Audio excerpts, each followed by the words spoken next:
So tell me how you bought this property. Oh, from auction. Yeah. What, yeah? Yeah. Bought it from auction, just like that.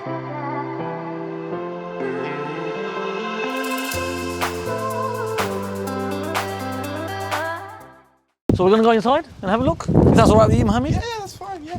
Your project. I'm so proud you are here. Oh, yeah. Let's go inside. Oh my God. This is good. Staircase in the middle. Okay. So, one of the great things is when you're actually, you've got a property where, it might seem like there's cracks and so on and all that kind of thing. Actually, when you gut it out like Mohammed's done here right now, the advantage is that you can actually see the blank canvas, and with the blank canvas, you can actually make informed decisions. Because as you're saying, right, some of those looked like it was horrible and cracks everywhere, but you got rid of it and it wasn't anything at all, to be fair. So yeah. So this I one. mean, this wall's good. There's no crack on this side, as you can see that. Yeah. But this thing, I'm being told there was like some TV or something here because there was no air can go through. So that's why this little bit. What do you think of that? What's this? The TV area? Yeah, so, because there was like some bit here, so air couldn't go through there. So that's why this little bit. Like, what do you think? Yeah. So the damp, it happens in these houses. Yeah. The Victorian, you're gonna get some damp. Yeah. But damp, to be fair, isn't really a big problem. To be fair, you spend some money on it, but it's not. It's something that's really in effect. At Premier, we call it cosmetic. You can deal with it. It can be dealt with. You can get a damp course. You can get DPC done, and it's going to be fine. So that's not really an issue. The issue that you're really addressing are these cracks. Let's have a look at the rest. Before you taking the wall out, you've checked it, right? And it's great that it's not structural. It's not a load-bearing wall. Yeah, check that. Yeah, you checked that. So that's all right. That before that. That's all right.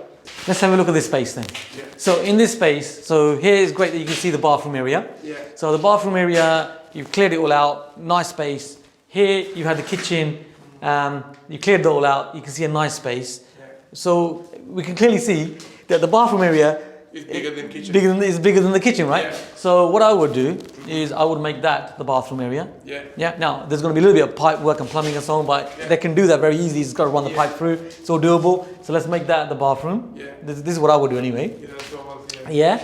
This becomes a kitchen. Now this is a nice kitchen, but we could utilize that area over there as well. One of the things that you can do is actually cut through this wall. Now, you got to do this the right way, yeah? Yeah. Yeah, so you got to also think about the money you're spending as well. Yeah, so, it's fine to spend money, you know what we say at Premier, it's fine to spend a return on investment, Yeah, that's but are you going to get a return on investment on that wall? Over a long period of time, yes you are, it's going to open up the kitchen.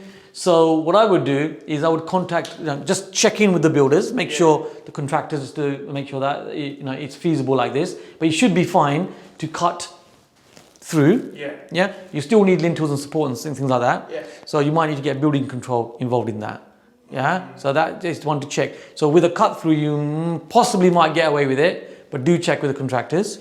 Yeah. So if you see this, there's a nice kitchen area here. We're opening it up, taking that wall out, making sure it's done correctly. Building control, important. Keep that one in mind. To be fair, it's not that big a deal. It's doable, very doable. Yeah. And that wall comes out. It's going to be cost effective to do that. Opens up the whole big space. You got a nice big kitchen. This wall is fine, leave it where it is because this is all going to be open if you imagine. So you can put a nice fire door here. You got your door there. You got your space here which is required between the bathroom and kitchen area. Yeah. So you got your little landing, let's call it. Yeah, okay. And here you got your kitchen which is nice and open. And it's a nice open through kitchen which leads to the garden area. Yeah. That's what I would do. Yeah, that's what I was thinking of. Look at that. Yeah, See? yeah. Same thing. Thanks for that. So this is next door, right? Yeah. So what we also always put in yards like this is, like I say, that belts and brace approach to make sure there's a good, solid gate here. Okay. It deters people throwing rubbish into your property. Yeah. And also, I would say that it would be really good to invest in a security light. Security light. Yeah. So the way when we do projects like this is, making it work now. Yeah. And also thinking about the potential.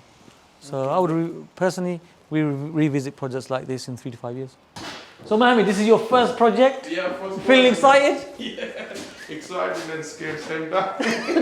Well, Yeah. So what was your main challenges then? To take a step. To take a step. Yeah. Right, let's have a look at the electrics. So electrics, So sockets above the skirting. Yeah. So that's an indicator that potentially electrics could be okay.